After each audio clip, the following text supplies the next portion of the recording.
Et pour nous en parler, Frédéric Soulier est avec nous. C'est la rédaction de France 3 Provence-Alpes-Côte d'Azur. Alors, je vous parlais du Rhône, de patrimoine bâti. Ça tombe bien, on va aller visiter les vestiges d'un château, le château de Lertz. C'est une tour qui date du 10e.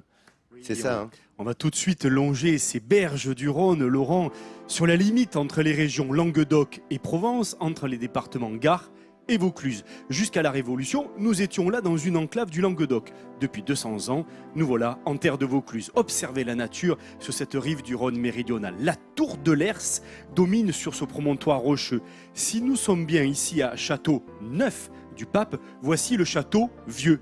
Un ancien poste de surveillance et de péage sur le Rhône. Alors devenu château de Lers après le XIIe siècle, ce château vieux et sa vieille tour ruinée aujourd'hui perdront leur droit de péage avec l'abrogation des privilèges pendant la période révolutionnaire. De ces ruines romantiques à souhait, inscrites au monument historique, il ne reste que la salle basse du donjon médiéval et la tour ronde du XIVe siècle et quelques vestiges des remparts. C'est un lieu idéal de flânerie en amoureux.